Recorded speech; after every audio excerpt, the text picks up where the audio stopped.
그러니까 사람들이 살면서 남긴 좋은 것들만 남겼겠죠. 노하우, 필요한 것만. 글 쓰는 것 자체를 막 아주 즐기는 사람들은 없단 말이에요. 그러니까 일로 가면 살고 절로 가면 죽어. 그러니까 생사, 흔히 말하는 생존과 관련된 수많은 내용들을 처음에는 말로만 했는데 이 말로만 하는 데는 한계가 있잖아요. 그러니까 이것들을 어떻게 그림으로 그린 거죠. 그래서 자 일로 가서 멧돼지 잡을 때는 이렇게 해서 화살을 이렇게 쏴야 되고 위에서 아래로 몰면 우리가 위험해. 그래서 옆으로 몰아야 돼. 이런 그림들. 그리고 울산이나 뭐 간부대 안각화 이런 것들을 보면 고래 잡는 그림들 이런 거 나오잖아요. 그 그림을 그렸어요. 근데 이걸 그림으로 여기서부터 쭉 하려고 하면 이게 한계가 있겠죠. 그걸 그림을 자꾸 단순화시켜요. 단순화하면 그걸 우리가 심볼이라고 하죠. 이 단순화된 심볼들을 체계화해요. 그게 문자가 되는 거예요. 그 문자를 기록한 것들이 인문학의 문인 거고요. 그것들에 대해서 자꾸 정보를 생각하고 받아들이는 게 학문인 거죠. 근데 이 문자가 발견된 문자의 시작이라고 보는 게 이제 갑골문이라고 하잖아요. 동양에서는. 그게 우리가 예전에 배웠던 뭐 하은주 하는 이제 상나라라고 하거든요. 그때 이제 그게 전복할 때 그래서 이렇게 되는 건데 거북이 등껍질에다가 불을 붙여요. 이게 타고 가는 모양이 있을 거 아니에요. 그거를 점쳤단 말이에요. 아까 얘기했죠. 모든 것들이 토속신앙, 불로부터 시작해요. 먼저 재태우는 것부터. 이 모든 기록들이 다 나와요. 이렇게 되는데 왜 이 인문학이 중요한지는 그냥 대놓고 서울대가 중요한데요. 서울대학교가 추구하는 비전. 서울대학교가 추구하는 모습은 세계사적 소명을 실천하는 창의적 지식공동체. 서울대학교 인재의 모습.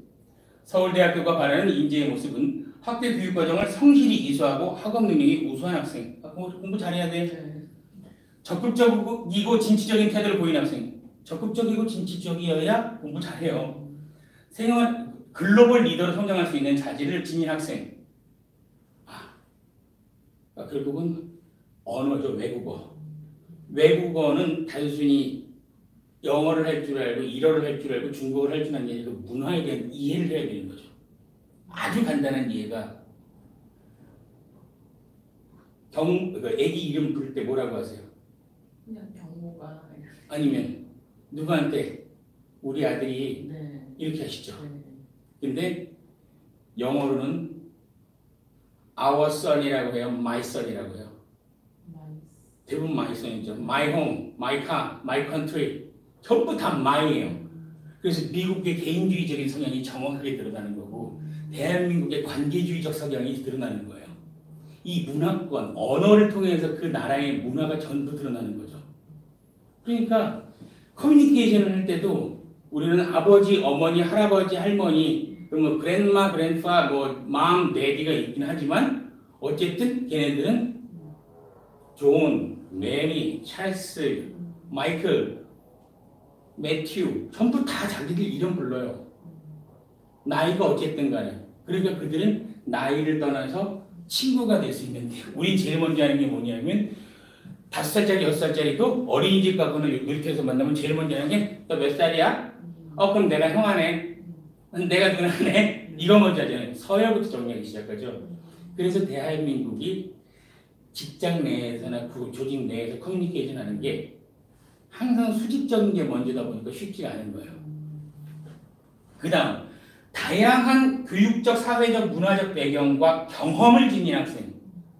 그러면 다양한 교육적, 사회적, 문화적 배경과 경험. 이게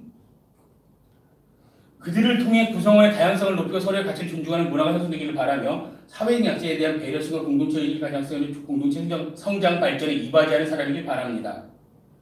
그러면 얘기가 뭔가를 여기 지들이 또 친절하게 써줬어요. 대학의 고민. 학업 태도가 적극적인 학생은, 잠재력을 가진 학생은 어떤 애들이냐라고 딱 했을 때 전반에 걸쳐 수동적이 아니라 주도적으로 공부하고, 어려운 공부가 아니라 어려운 공부나 대입에 불필요한 공부더라도 포기하지 않고 끝까지 자신이 이루어온 학업 성취를 점검하고 더 필요한 게 뭔지, 필요한 지식을 활용해 문제를 해결하고, 주변을 돌아보며 주변과 함께, 이러한 학생이라면 서울대가 원하는 인재로 성장할 수 있는 잠재력을 갖추었다고 할 수 있을 것입니다. 이 얘기는 뭐냐면요, 결국은 엄마가 이거 해, 아빠가 이거 해, 주변에서 이거 해야 해 라고 하는 게 아니라 스스로 생각을 한 다음에 이거 해야지 라고 결정을 내린 다음에 자기 스스로 고민하고 묻고 답한 내용을 가지고 쭉 학습해서 그 결과를 마침표를 찍어가면서 가는 아이인 거고, 때로는 어려울 때 쉼표를 찍어 놓더라도 그 다음 마침표까지 가기 위해서 끊임없이 노력하는 아이, 그런 아이를 찾겠다는 거예요. 굉장히 바뀐 거죠, 이게. 왜냐하면 마침표만 가지고 평가를 하던 시대에서 이제는 앞으로 쉼표까지도 괜찮으니 그 다음은 어떻게 할 건데, 그걸 보겠다는 거예요. 자, 사마천의 사기가 그래서 왜 중요한지에 대해서 얘기를 드릴게요. 사마천 들어는 봤어요. 사기 알고는 있어요. 사마천 되게 유명한 사람인데, 삼국지 나오는 사람 아닌가? 그건 사마중달이고. 사마천에 대해서 보면 박경리 작가가 뭐라고 쓰냐면, 그대는 사랑의 기억도 없을 것이다. 긴 낮 긴 밤을 멀미같이 시간을 알았을 것이다. 천형 때문에 홀로 앉아 글을 썼던 사람, 육체를 거세당하고 인생을 거세당하고 엉덩이 하나 놓을 자리에 의지하며 그대는 진실을 기록하려 했던가. 그러니까 남자잖아요. 사실은 사마천이 바른 말을 했어요. 굉장히 바른 말을 했는데 당시의 황제의 심기를 건드렸죠. 사마천의 죄는 다른 게 아니에요. 대한민국에서도 제일 무서운 죄죠.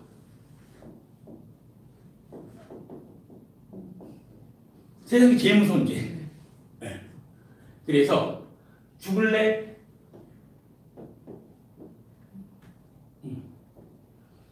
사형을 당하지 않으려면 지금 돈으로 한 100억 정도를 내거나, 아니면 남자니까 생식기를 잘라내거나.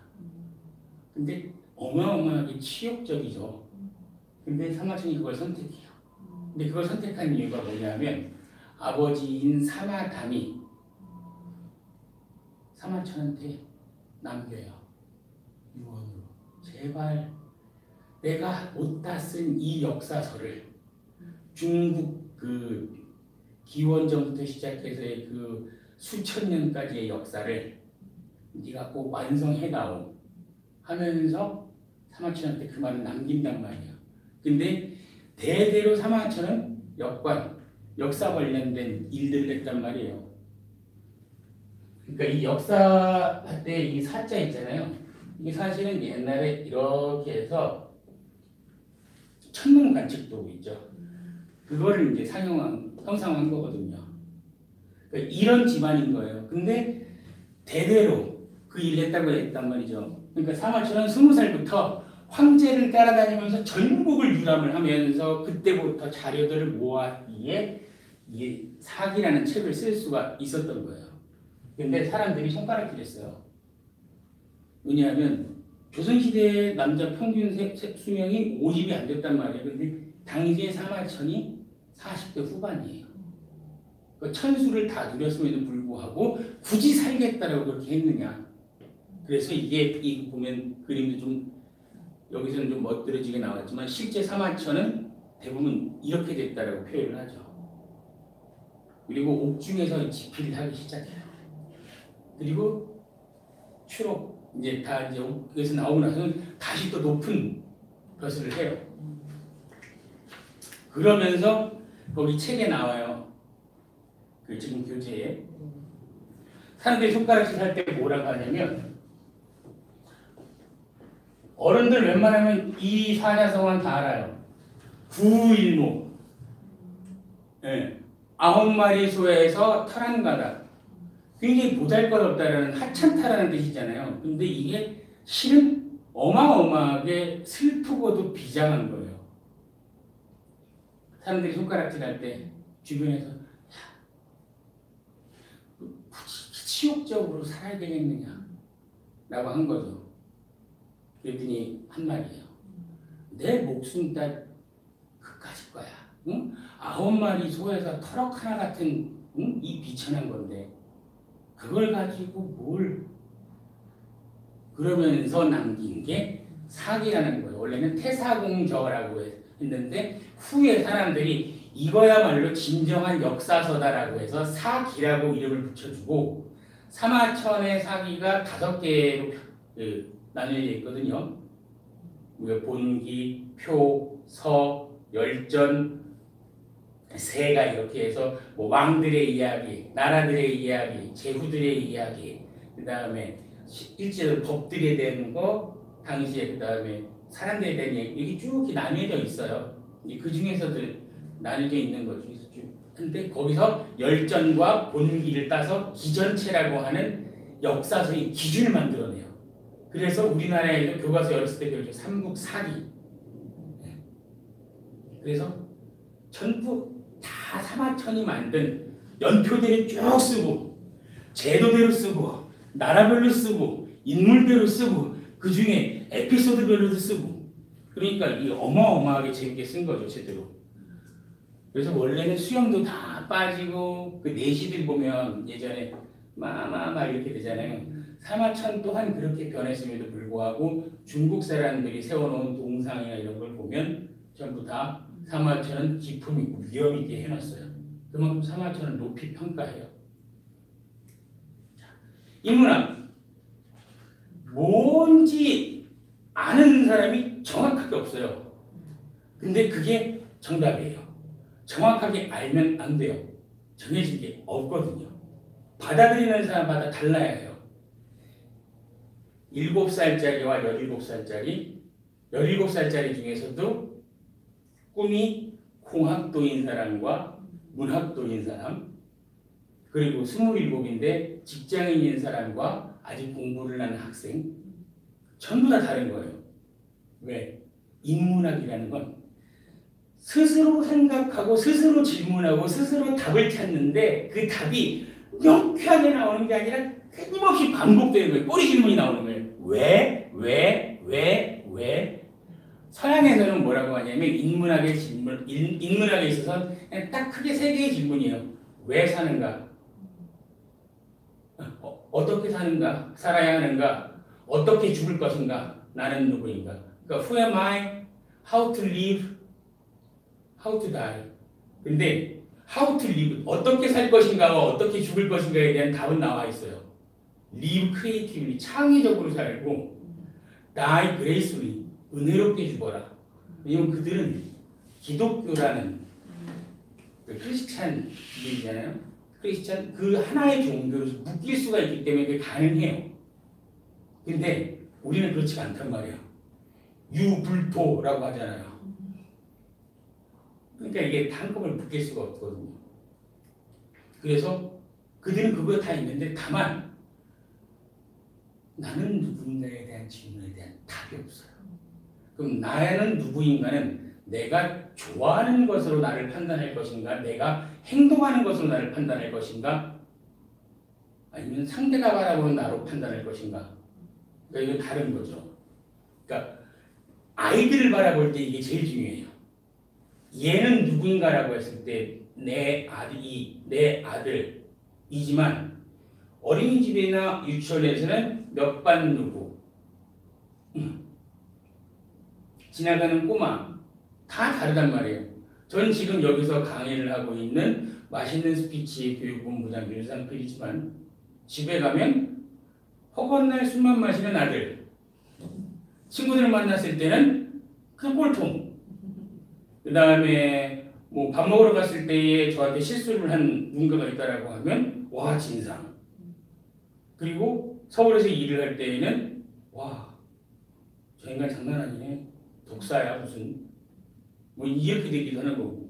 저 안에 죄에서 나쁜 기억을 갖고 있는 사람이면 아 저 인간 사기꾼이야. 나쁜 놈이야. 이럴 수도 있는 거고. 알 수가 없는 거죠. 그건.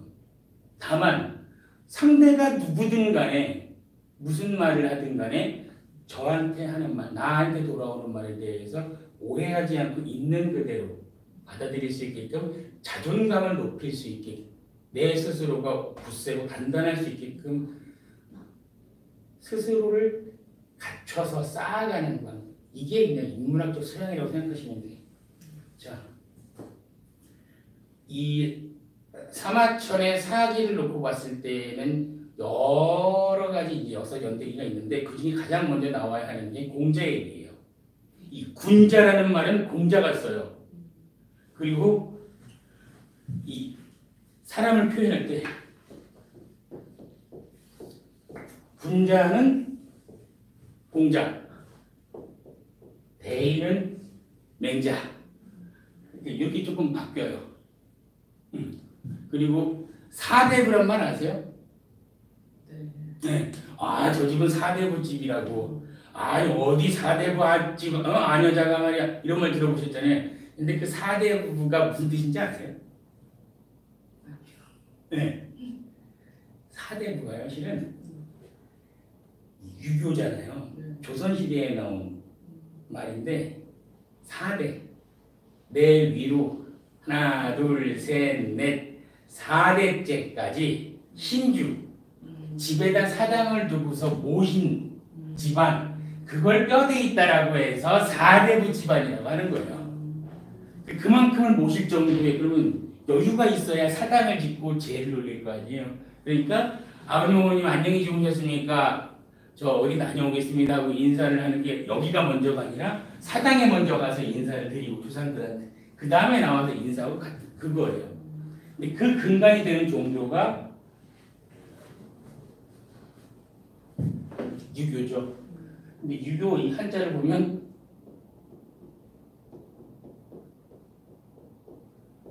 이렇게 쓰거든요. 공자 아버지는 무사고요. 공자 어머니는 안시녀라고 무당이에요. 무당집 셋째 딸. 보면 사람이 비 오는 날 머리 풀어야 지금 뭐 하겠어요. 제식이에요. 그러니까 가장 먼저 공자가 접한 건 태어나자마자 안신의 어머니랑 동굴에서 살았다고 문막집에 살았다고 하거든요. 그러니까 공자가 가장 먼저 접한 세계는 의식의 세계, 죽음이에요. 그러다 보니 제식에 대해서 엄청나게 중요하게 생각했던 거죠. 그 사상이 전부 다 깔려 있어요. 그래서 관혼상제 이 네 가지가 지금 사회 속에서 어마어마하게 중요하게 깔려 있기 때문에 우리가 학교에서 배우는 수많은 예법들이나 기타 등등이 있죠. 이거를 이해하면 되게 쉽게 받아들여져요. 군자삼락이라고 해서 제일 먼저 나오는 게 학위편이에요. 거기서 나오는 게 학위시습지 불역여로 유붕자원방내 불역 낳고 인부지입으론 불역군자호라고 나온단 말이에요. 그리고 거기서 제일 중요한 단어는 뭐냐면요.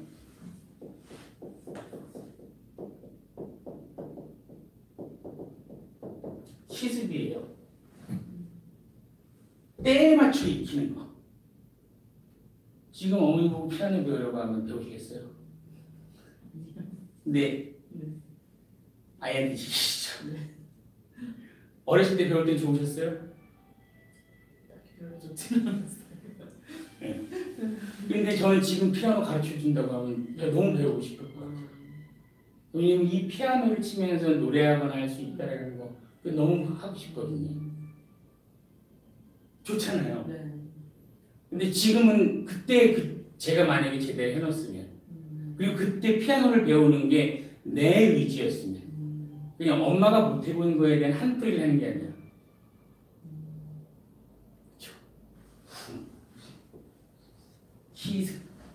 그러니까 배우고 때에 맞게 익히니 어찌 즐겁지 아니한가 할 때 이 기쁠 열자를 쓰거든요. 이게 말씀 설자는 똑같은데 사실 이 앞에가 마음심자로 바뀌어야 돼요. 근데 이 기쁠 열자와 이 한자는 자주 보셨죠? 거기 쓰여 있죠? 즐거울 낙자. 요 두 개의 차이가 있어요. 기쁠 열은 내 안에서 나와요. 즐거울 낙은 함께 나와요. 네. 그리고 인부지입으로 남들이 알아주지 않는다고 해서 성내거나 서운해하지 않으니 어찌 분자라 하지 않겠는가. 그러니까 이건 뭐냐면 내가 공부를 하고 익히고 그리고 뜻을 함께하는 친구와 나누고 하는 이 모든 과정들을 내 만족을 위해서 하는 거고 내가 좋아하는 건데 굳이 이걸 알아달라고 할 필요가 있는가? 우리가 가장 원하는 교육부가 늘 내세우는 자기주도 학습이 이거예요. 근데 우리 전혀 이렇게 안 하죠. 때에 맞춰 익히지 않고 항상 선행학습하죠. 네. 그리고 스스로가 하지 않고 엄마가 시켜서 하고 그 흔한 말로 그런 거 있잖아요. 서울대 보내는 법, 엄마의 치맛바람, 할아버지의 재력, 그리고 가장 중요한 건 아빠의 무관심. 아이의 의지는 관계가 없는 거예요. 제일 중요한 건 아이의 의지예요. 그러니까 인문학을 가르쳤을 때 어떤 이득이 있느냐라고 하면 스스로 뭔가를 할 수 있게끔 만들어요. 그 다음에 여기서 뭘로 넘어가냐면 관포지교라고 하는 우정에 관한 얘기 있잖아요. 중마고, 관포지교, 수어지교, 배가절현 뭐 이런 식으로 해서 우정에 대한 얘기를 많이 해요. 근데 관중과 포숙이라고 하는 중에 이 관자, 이 관중은요. 공자 다음으로 역사서에서 중국 최고의 명재상으로 쳐요. 그러니까 공자도 재상을 하기는 했지만 공자는 학자로 가요. 그런데 재상, 정치가 중에서는 관중을 최고로 쳐요. 근데 그 얘기를 아는 사람이 별로 없단 말이에요. 그러니까 공자 다음에 관중이 나와요. 시대적으로. 그러니까 맨날 포수기 관중 뒤통수 치다가 절호의 기회가 와요. 그때 딱 관중을 추천해요. 재상으로. 근데 그 재상이 돼서 그 나라를 춘추 전국시대에서 첫 번째로 강한 나라로 만들어요. 그게 춘추 5패 중에 1패가 됐다고 하거든요. 그게 관중이 한 일이에요. 이 얘기들에 대해서 지금은 되게 어려워요. 근데 이 얘기의 전체를 들으면 뭐냐면 끝까지 믿어준 거죠. 호수가에 대해서 끝까지 이해하고 넌 그래도 돼. 왜? 우리의 친구 관계에서 난 널 이해하니까. 그리고 끝까지 신뢰하는 거죠. 근데 우리 엄마 아빠들의 태도 또한 이래야 해요. 끝까지 믿어줘야죠. 우리 애는 할 수 있어. 우리 애는 괜찮아. 할 수 있어. 근데 항상 믿지 못하고 믿는다고 말은 하지만 기다리지 않아요. 근데 끝까지 기다렸죠. 관중은 포숙을. 그리고 가장 마지막에 포숙은 관중에게 모든 걸 주죠. 그래서 관중이 뭐라 했냐면 나를 낳아준 건 어머니지만 나를 길러주고 만들어준 건 포숙이다 라고 얘기를 해요. 그리고 이 왕한테 추천했다고 했잖아요. 포숙이. 사실은 관중이 서로 다른 나라에서 왕을 섬기고 있던 당시여서 포숙네 왕한테 활을 쏴서 배에다 맞춘 적이 있어요. 그 자기를 쐈던 적국의 재상이었던 자를 자기 나라의 재상으로 등용한 거예요. 그러니까 여기서는 이 관포지교라는 사자성어 하나로 우리가 알 수 있는 것들이 신뢰, 친구 간의 신뢰, 진정한 우정이 뭔지, 그리고 경청, 그러니까 리더십이라고만 하는 건 알잖아요. 근데 팔로우십, 따라가는 거. 그리고 윗사람으로서 아랫사람을 막 들어주는 거. 아까 보면 리더십, 글로벌 마인드, 사회적 약자를 배려하고 하는 어울림이잖아요. 관계 속에서 성장하는 거. 근데 왜 요즘 학교들에서 기업에서 그런 걸 얘기하는 줄 아세요? 가옥의 구조, 주거 형태의 구조, 그 다음에 가족 관계의 구조가 변했기 때문에 그래요. 어렸을 때만 해도 제가 올해 40인데 어렸을 때만 해도 이렇게 골목길 가다 보면 안녕하세요. 그래 상필이 학교 갔다 오는구나. 네. 안녕하세요. 상필이 어디 가니? 엄마가 두부 사오래요. 이러면서 심부름 갔던기. 그러면 동네 다 인사하고 아줌마 두부 주세요. 어떻게? 엄마가 반 못 왔네요. 돈은 엄마가 이따가 드린대요. 그렇게 살았단 말이에요. 그러니까 말을 섞거나 할 수 있는 시대였다. 사람이 많았어요. 불특정 다수와 가족도 구성원도 많았고. 근데 요즘 그렇지 않잖아요. 그리고 딱 지역이 아파트 단지. 그럼 우리 단지는 딱 그 안에 학교도 위락시설도 편의시설도 딱 묶어버리니까 그들만의 커뮤니티가 생겨버리니까 단절되죠. 그러니까 이 세상이 편차가 너무 심해진 거예요. 자, 와신 상담 그럼 다 알아요. 복수. 근데 그게 아니거든요. 와신 상담 이 이야기의 이면에서는 가장 위대한 저서 중에 하나가 나와요.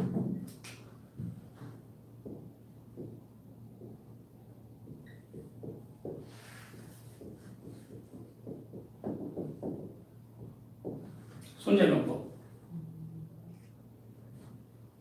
오왕, 함령, 어랑, 부참 이렇게 나오잖아요. 그 중에 오나라에 가서 손자병법이 손무가 얘기를 하죠. 네가 정말 그렇게 병법을 잘 알고 있으면 여기 있는 궁녀들 데리고 해봐라. 알았어요.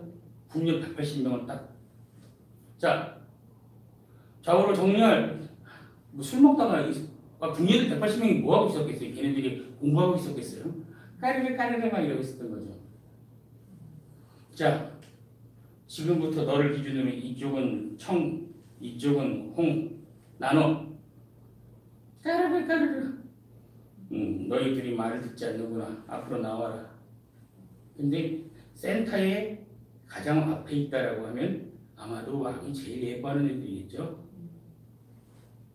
그 자리에서 손무가 목을 내버렸어요. 왕이 난리가 난 거죠. 군법은 엄연합니다. 그 다음부터 궁녀들이 말 들었을 것 같아요? 안 들었을 것 같아요? 그 안전전에서 둘 목이 날아가는 걸 봤는데 칼같이 움직이죠. 그러니까 할 말이 있겠어요? 없겠어요? 그렇게 보여 손자병법에 그 나온 거예요. 그러니까 손을 등용해서 그러니 이 손자병법은 이 기원전에 쓰였음에도 불구하고 지금까지도 병법서 중에 1번이라고 하거든요. 와신상담 몸을 가시덤불에 눕히고 슬개를 핥으면서 그냥 잊지 않겠다는 거 그 무슨 의미가 있어요? 그냥 그런 일이 있었다라는 거 아니면 이 부자지간에 오나라와 월나라 간에 얽혀있던 이야기 그럼 그 이야기를 쭉 이어가려면 5월 동주까지 가야죠. 허구한 날 으르렁대는 거 5월 동주 견원지간까지 하다가 5월 동주까지 가면 이쪽이 있죠. 교토상불 영년토끼는 불을 3개 판데 이게 뭐냐면 춘추시대에 맹상군이라는 사람이 있어요. 춘추 4군자 중에 한 명인데 별 사람들 다 데려다 쓰는 거예요. 사람들이 그랬죠. 저런 도둑놈이나 저런 거렁뱅이 같은 놈들을 왜 데려다 쓰냐고. 왜냐면 자기 집에다가 객들 불러놓고서 밥 먹이고 술 먹이고 같이 얘기 나누고 하는 그 당시에 이제 품위 유지하고 하는 멋내고 하는 그게 최고의 그거였거든요. 근데 그 맹상군이라는 사람이 죽을 위기에 처했을 때 계명부도라고 해요. 계명, 닭객자. 닭소리를 잘 내는 사람 하나가 시객중에 그 사람 하나 덕분에 이거 뭐냐? 그러니까 닭이 성문을 열고 나가야 되는데 첫 닭이 울기 전에는 안 된다는 거예요. 근데 이 사람이 워낙 닭소리를 잘 내니까 꼭끼요 하고 한 거죠. 그랬더니 온 동네 닭들이 다 울기 시작한 거예요. 그러니까 성문을 열어서 도망갈 수 있었어요. 그리고 뭔가를 훔쳐왔어야 되는데 강아지 울음소리를 잘 내는 거예요. 도망가야 되는데 바사니까 거기 누구냐? 개소리만 낸 거예요. 아, 걔인가 보네. 하고 목숨을 구한 거예요. 그러니까 이 얘기는 영리한 사람은 세계유를 판다가 아니라 사람에 대한 차별을 두지 말고 두루 어울려야 한다는 거에 대해서 얘기를 해주는 거거든요. 근데 맹상군은 원래 처음부터 사람들을 막 불러 모으는 사람은 아니었어요. 그냥 재산만 있었던 사람이지. 이런 일들 있잖아요. 그러면 아이들은 닭소리를 내는 게 좋은 건지 강아지 소리를 내는 게 좋은 건지 그럼 자기가 갖고 있는 게 뭐가 좋은 건지 모른단 말이에요. 다만 아까도 얘기했죠. 자기가 배우고 학습한 거를 체험, 경험 그리고 문제에 붙였을 때 활용. 근데 이걸 크게 바라볼 게 아니라 작은 걸로 바라보는 거죠. 작은 걸로 바라보면 써먹을 게 너무나도 많아요.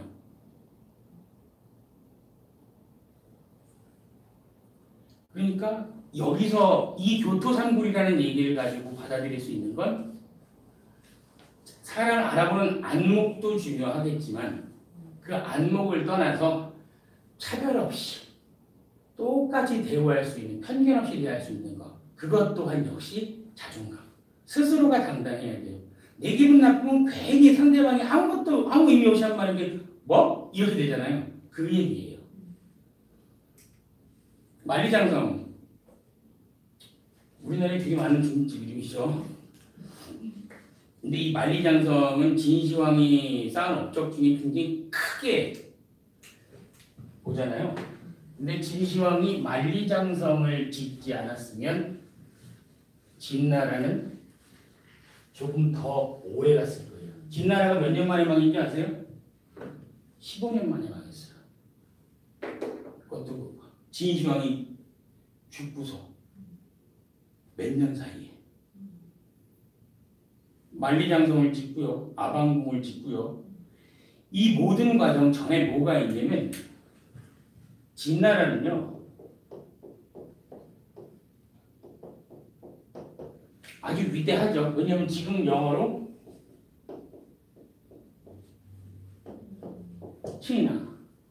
차이나라고 하잖아요. 이때 나온 거니까요. 근데 진시황이 이 전체를 통일하기 이전부터 얘네는 도량형이 전부 다 통일되어 있었어요. 수레바퀴의 간격, 벽돌, 뭐 한척, 한자, 촌 이런 것들이 전부 다 되어 있었는데 이 모든 것들을 이룩한 사람은 사실은 진시황이 아니라 당시의 제사인 상황이라는 사람이 있어요. 근데 이 사람은 진나라 사람이 아니에요. 진나라 재상 26명 중에 17명이 외국인이고 7명만 진나라 사람이에요. 그러니까 이 진나라는 굉장히 개방적으로 인재를 등용했었던 나라예요. 그래서 이 상황이라는 사람이 사람들한테 신임을 얻어야 되는데 안 믿는 거예요. 나란 말을. 그러니까 어떻게 했냐면 나무 기둥 이렇게 하나 땅에다가 박아놓고 자 이거 여기서 이렇게 옮기면 열량 줄게. 아무도 안 움직여요. 열량이면 지금 돈으로 한 100만 원이 되겠죠. 그래? 안 움직여? 알았어. 그럼 다시 50량 줄게 했어요. 그랬더니 웬 한량이 지나갔다가 에이 뭐야 한번 해볼까? 그래서 오이 해갖고 옮겼어요. 그랬더니 상황이 성문 뒤에서 이렇게 보고 있다가 쫓아나와서 얘딱 50냥 하고 줬어요. 그랬더니 그 소문이 났겠어요? 안 났겠어요? 이렇게 해서 되게 쉬운 사자성어가 생겨요.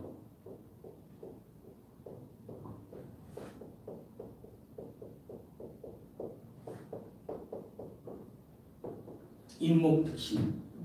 나무 하나 세워서 신뢰를 얻었다. 그러니까 그때부터 사람들이 모두 믿는 거죠. 그러면서 아주 철저하게 법치주의, 법가 사상으로 나라를 다스려요. 이렇게 하면서 진나라에서는 땅바닥에 떨어진 나무 물고 죽지 않는 지경까지 갔대요. 그러면서 나중에는 이 상황이 그 열거형이라고 해서 말 5마리에 목 능지처참이라고 하느냐 그렇게 죽거든요. 뭐라고 말을 했냐면 나라의 법이 제대로 지켜지지 않는 이유는 윗놈들이 지키지 않아서다라고 얘기를 하고 나면 죽죠. 이런 얘기들 진시황의 아방궁의 궁녀가 3,000명 그리고 각 지역마다 그 15개의 1,000명씩 해서 18,000명이 있었대요. 그러면서 이제 난이 막 일어나니까 그 난을 진압하자고 하면서 초나라에 항백, 뭐 항암 이런 사람들이 막 일어나기 시작하면서 나타나는 게 항우, 그 다음에 유방. 그렇죠. 그러면서 이제 노래들이 나오죠. 사면초가라고 하면 다 알잖아요. 아, 큰일 났다. 옴짝타상 못하는구나. 끝났다. 근데 이게 사면초가는 아닌데 이 사면초가에서 제일 중요한 인물이 누구냐면 한신이에요, 사실은. 한신이라는 사람에 대해서는 그렇게 잘하는 사람 없어요. 근데 이 사면초가는 노래가 하나잖아요. 근데 잘 생각해 보세요. 초나라와 한나라가 싸웠어요.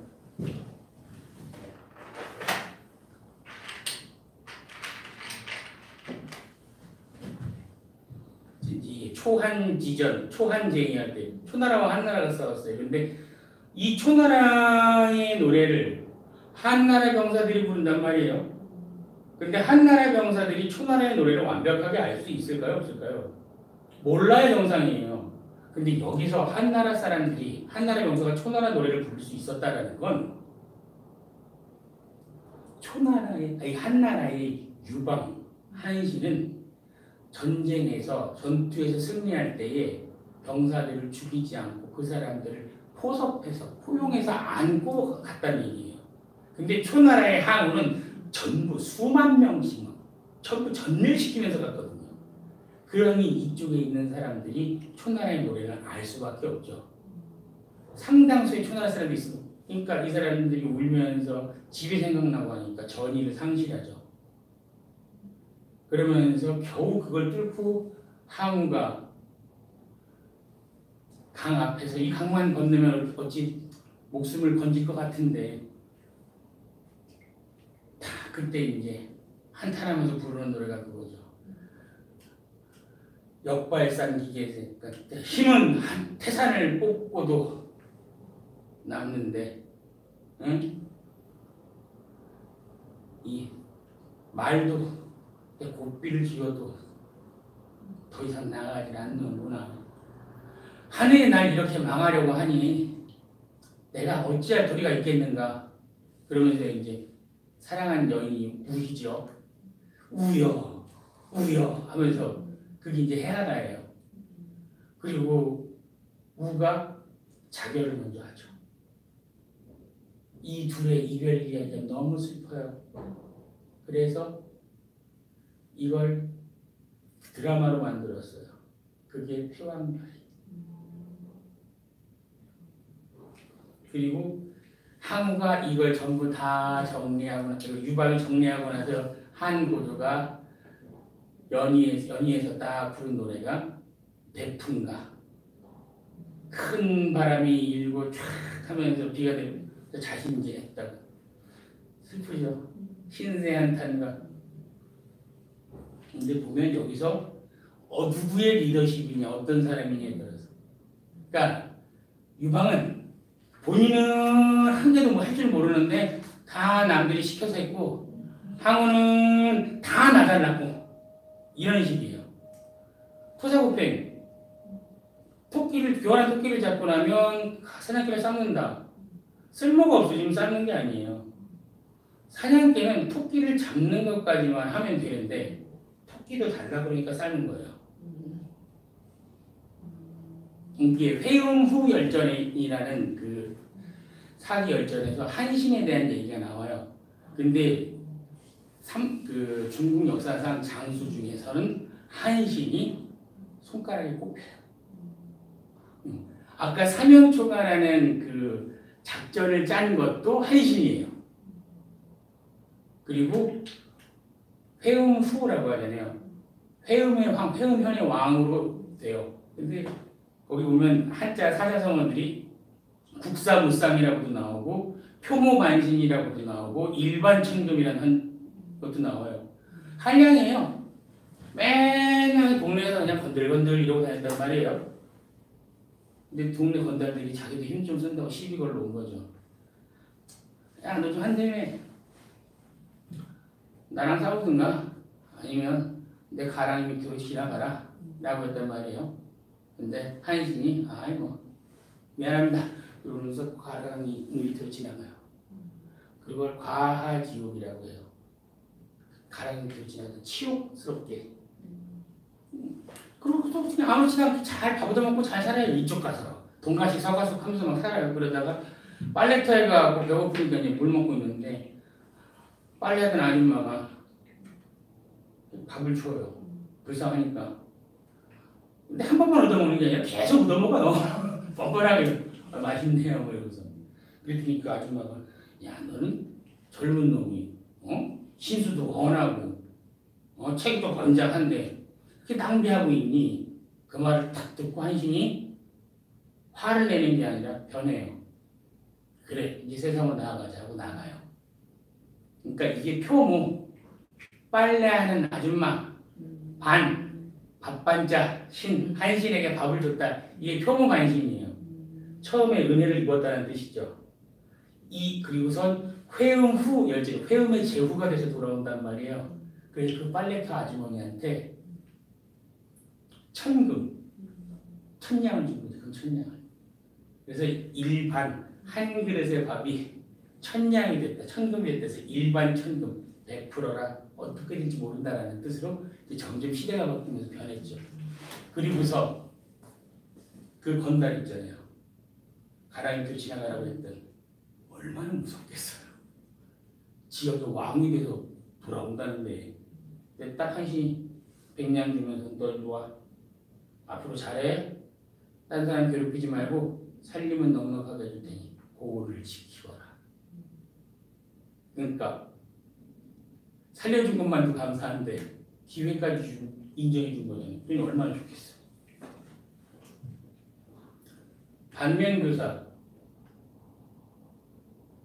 한무제라고 있어요. 거기 제가 실제 쓰는 교재에 써놓은 거 있죠. 세종이라고 돼 있어요. 거기 보면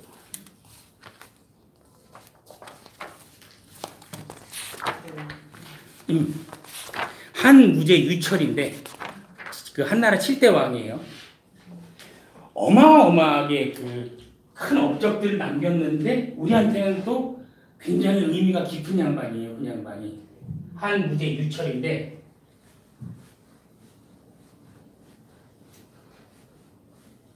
그 양반이 한무제가 한 업적 중에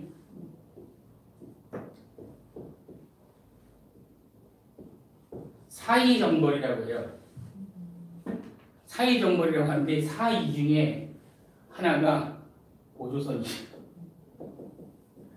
그래서 이때부터 우리가 삼국시대에 접어들어요. 그러니까 역사적으로 굉장히 중요하죠. 그리고 이 오랑캐 이자가 생겨난 게 한민족 때문에 우리 한반도 때문인 거 아시죠?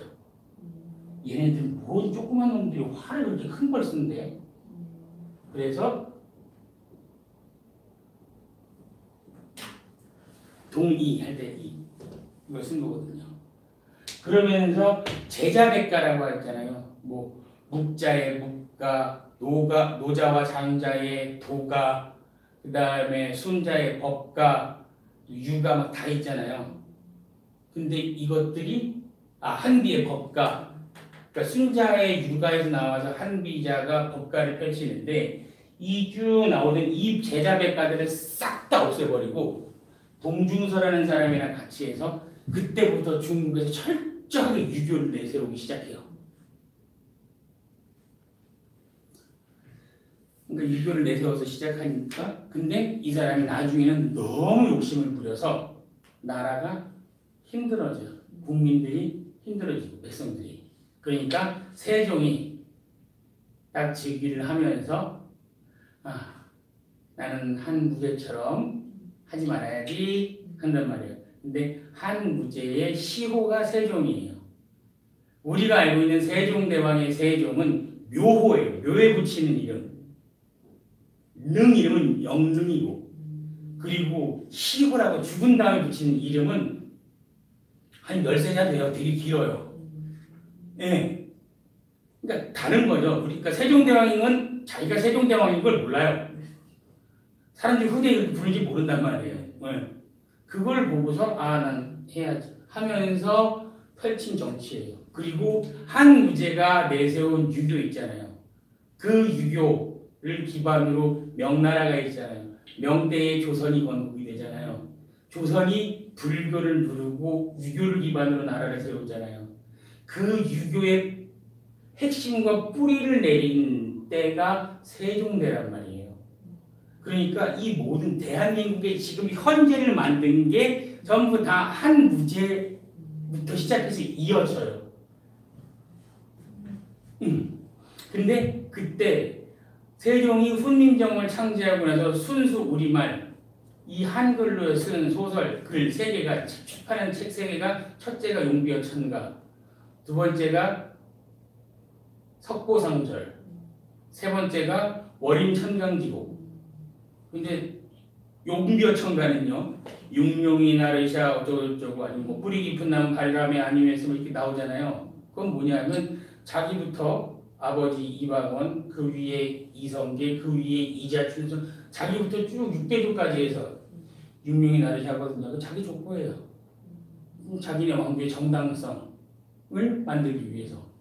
근데 석고상절은요 석가모니의 족보 중에 더할 건 더하고 깎을 건 깎은 그래서 석고상절이란 말이에요.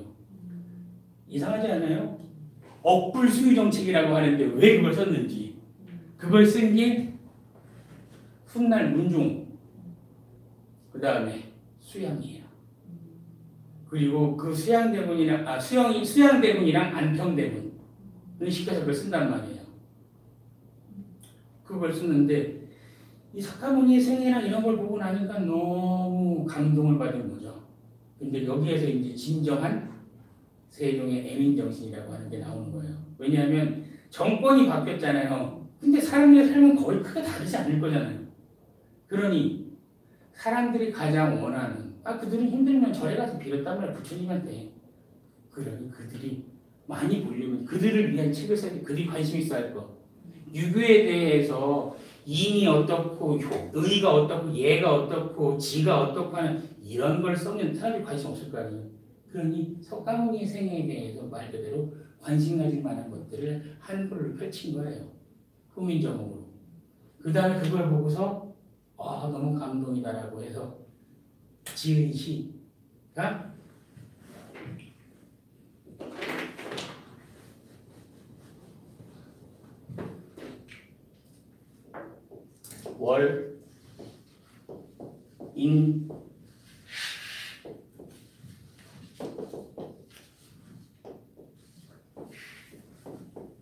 월임천강기록이에요. 이 월이 부처님이죠. 부처님의 도장 1000개의 강이. 부처님은 하나인데 1000개의 강이 쫙 달빛이 비치잖아요. 그런 얘기거든요. 그러니까 지금 한 얘기들 어른들이 듣기에도 어려울 수도 있기는 해요. 근데 이게 애들한테 풀어지기 시작하면 전부 다 게임으로 설명할 수도 있고요. 과자로 설명할 수도 있고요. 친구끼리로도 설명을 할 수가 있는 거예요. 자, 선생님 얼굴에 펜이 묻었어요. 그러면 민철이 얼굴에는 펜이 안 묻었어. 그럼 우리는 이렇게 마주보고 있었어. 그러면 세수를 누가 할까?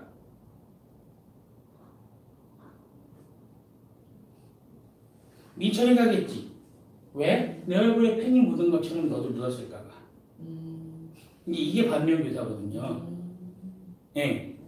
아까 얘기한 대로 자전거를 타는데 지금 같은 날씨에는 잠바 딱 입고 안전장비 다 하고서 운동장에서 타면 재밌다. 근데 한겨울에 반팔에 반바지 입고 타래. 그럼 돼 안 돼? 아 싫대. 아니면 수영을 지금 바다에 가서 하래. 괜찮아? 아 안 괜찮대. 근데 정말 날씨 좋은 날 한여름에 바닷가에서 가족들이랑 다 같이 가고 물놀이 하면서 공놀이 하면서 수영하는 거 즐거워 안 즐거워? 즐겁지. 근데 한겨울에 하면 안 맞지. 이게 때가 있는 거야. 너 자전거 탈 줄 아니? 응, 탈 줄 아는데. 두발 자전거도 탈 줄 알아? 안 돼. 근데 너 처음에는 세발 자전거 타고 네발 자전거 보조바퀴 달린 거 타다가 두발 자전거 탔지? 맞대. 근데 너 보조바퀴 뛰는 날 기억나? 안 한대. 그때 처음에 엄마나 아빠가 뒤에서 쑥 잡아줬었는데 손 놓은 거 모르고도 막 달렸었지. 이게 학습이에요. 학 배웠잖아요. learn, 습, study. 이게 학습인 거고 때가 있는 거잖아요. 타이밍. 근데 자전거 혼자 타는 게 재밌어? 친구들이랑 같이 타는 게 재밌어? 요즘은 킥보드 많이 타지? 슉슉. 친구들이랑 같이 야 어디 몇 시까지 와? 캐치볼을 해. 야 혼자서 벽에다 이렇게 하고 받는 거 재밌어? 재미없어? 재미없지. 근데 친구가 막 잘 던져. 아 너 어때? 재밌지? 이게 유흥자원방의 부력분자가 되는 거야. 근데 다음에 좀 더 잘 던지려고 내가 혼자 막 연습을 했어. 근데 그 알아주지 않아도 돼 안 돼? 안 알아줘도 돼요. 그래서 네가 마음만 먹으면 어디든 다 던질 수가 있게 됐어. 좋아 안 좋아? 좋죠. 남이 몰라줘? 근데 그걸 진짜 모를 수 있을까? 네가 원하는 대로 공이 다 가는데? 알지? 이런 것들. 너희들 진짜 딱 10분만 TV 더 보고서 공부하려고 했지. 근데 엄마가 딱 그때 와서 이상하게 공부하라고 그러지. 네! 그게 아까 얘기했던 관포지기의 얘기. 그러니까 아이들이 이렇게 얘기하면 다 이해를 해요. 그러고 나서 이거를 이해한 상태에서 스피치를 하잖아요. 그러니까 학교 다녔을 때 경험들이 있어요. 말을 꼭 와서 중간중간에 이렇게 설명해주는 애들이 있어요. 뭘 봤다고. 그 애들이 공부 잘해요. 그리고 시험 기간만 공부하는 애들이 꼭 공부 잘하는 애들한테 야 이거 어떻게 하는 거야 물어보면 얘는 지가 아는 걸 설명하면서 한 번 더 공부하니까 얘가 더 점수가 잘 나올 수밖에 없어. 근데 가끔 억울하게 얘가 좀 덤벙되면 얘가 맞고 얘는 틀리는 아주 예외의 경우도 가끔 나오기는 해요. 근데 인문학, 뭐 고전, 독서, 학교 공부하기도 바쁜데 라고 생각하잖아요. 그래서 서울대 이번 학기 학생부 종합전형 공부를 제가 다 찾아봤어요. 넓고 깊게 공부하십시오. 수업 중 학습한 내용을 바탕으로 더 깊게 공부하고 미래 서울대학교 학생이 되기 위해서는 독서에 관심을 두십시오. 그리고 선생님들의 열정과 노고가 깃든 수업에 적극적으로 참여하시기 바랍니다. 이건 뭐냐 하면 애들이 학원 다니고 선행학습하고 하니까 학교 수업 자신을 안 들어요. 그러니까 상대가 무슨 말을 하든 간에 내가 정확하게 아는 거인지에 대해서 확인을 할 필요가 있는 거고 상대의 의견에 귀 기울일 줄 아는 자세를 길러 와라 이거예요. 네가 아무리 안다 한들 이곳에서 배우는 공부는 또 다른 거고 어제의 나와 오늘의 내가 배우는 건 또 다른 거거든요. 그래서 이 자세. 그리고 서울대학교는 학생 여러분이 훌륭한 인성을 갖추고 이제 노력하는 학생들이 바랍니다. 이건 뭐냐면 학교는 혼자 다니는 게 아니고 아까 공동체라고 말했잖아요. 서울대학교의 비전이. 공동체. 함께 결과를 만들어내겠다는 거예요. 그러니까 함께 과정을 거쳐야 결과가 나오잖아요. 제가 항상 하는 말 중에 하나가 열심히 할게요. 열심히 하겠습니다. 잘해. 열심히는 과정을, 잘은 결과를.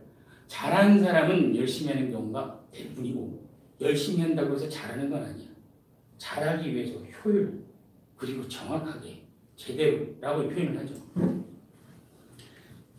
자연계열 학생에게도 독서가 중요한가요? 당연하지. 뭐 뻔한 질문이긴 한데 독서 능력이 부족하면 대학교에 입학하여 학업을 이어가는 데 어려움이 있습니다. 어느 분야든 폭넓은 독서 경험을 바탕으로 사고력을 기르기 위해 노력하는 학생을 우수하게 평가합니다. 독서 관련된 정보 전부 다 학교에 있다고 하잖아요. 독서 왜 이렇게 얘기하는 줄 아세요? 애들이 문장을 보고 다 이해하잖아요. 단어로 이어진 구로 이어진 문장으로 이어진 단락으로 이어진 편 이것들에 대한 전체적인 맥락을 파악하는데 정확한 단어를 모르는 채 이걸 읽어버린다. 그러니까 애들이 이해를 못하니까 제대로 표현도 못하고 생각도 못하는 거예요. 면접. 서류 기반 면접, 제시문 기반. 서류는 내가 쓴 거잖아. 네가 주장한 바 검증하는 거야. 팩트체크예요. 제시문. 그래? 네가 그동안 공부했다며 얼마나 알고 있는지 한번 보자. 그 얘기예요. 쭉 전공 적성, 학업 능력 쭉 그건 뻔해요 그냥. 마지막 기준 어떠한 항목 첫 번째 우수성이라고 하는데 첫 번째 기준 학업 능력 당연한 거죠 이거는 그냥 됐어요. 근데 중요한 거 깊이 있는 이해 그다음에 습득한 지식의 활용 이게 진짜 무서운 거예요. 국어 배워서 어디다 썼니? 영어 배워서 어디다 썼니? 수학 배워서 어디다 썼니? 정치, 경제, 사회, 문화, 한자 어디에 썼니? 이걸 잘 생각해 보면 학교에서 배운 걸 어디에 쓰고 계신가요, 어머님?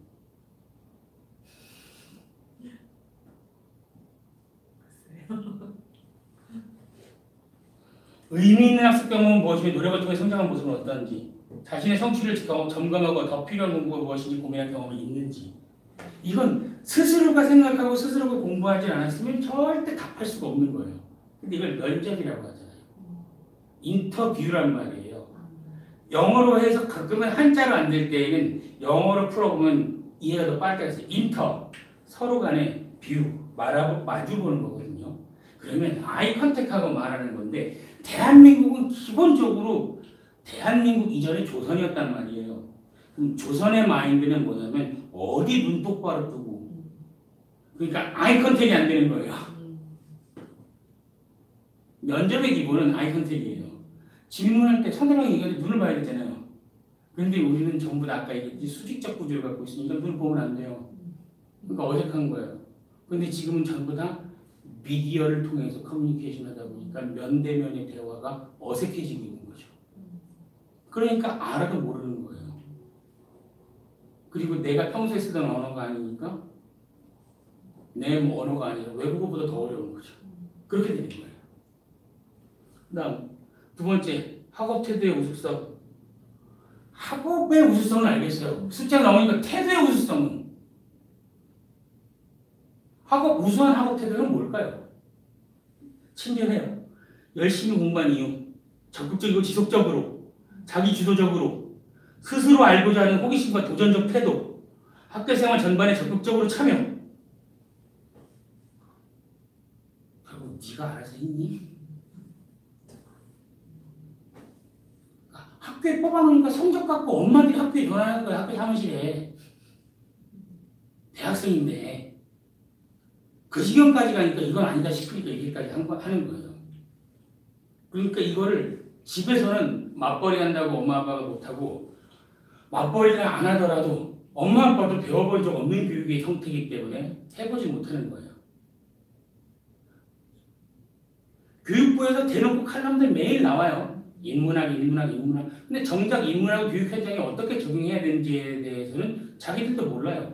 왜냐? 자기들이 배출한 선생님들 자체가 그 시스템 안에서 교육받지를 못했어요.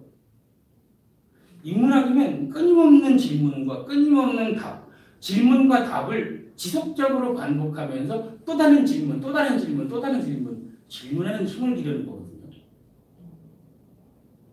질문하는 힘. 왜? 근데 6살, 7살쯤 되면 이제 엄마 이건 왜 그런 건데? 왜요? 왜요? 왜요? 가 점점 귀찮아지기 시작하죠.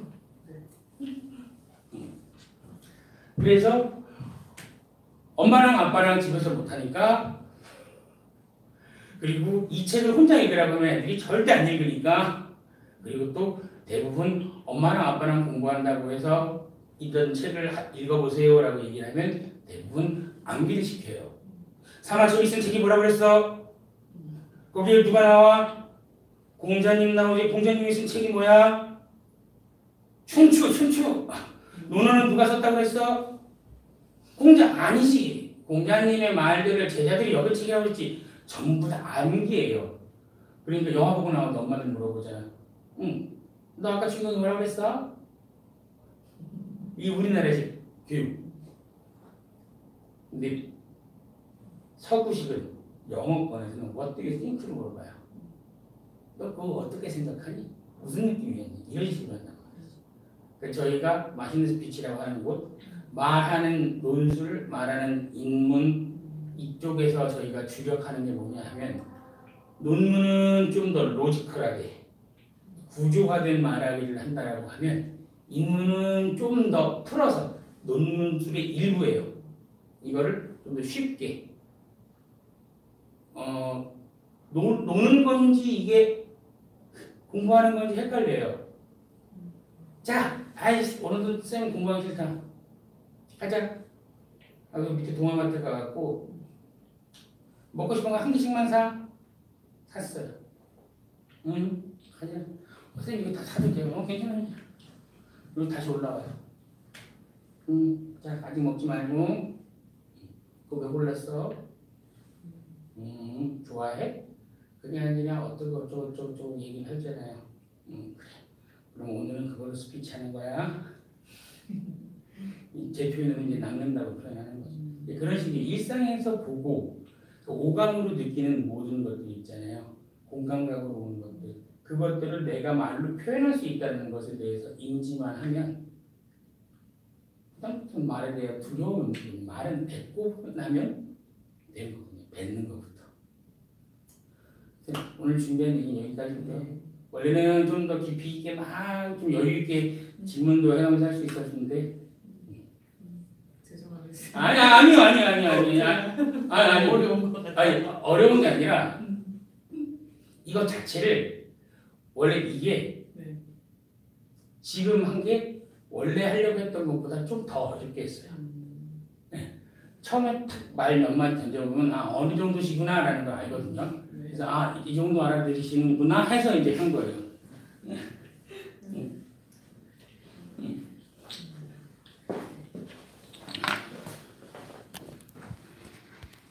감사합니다.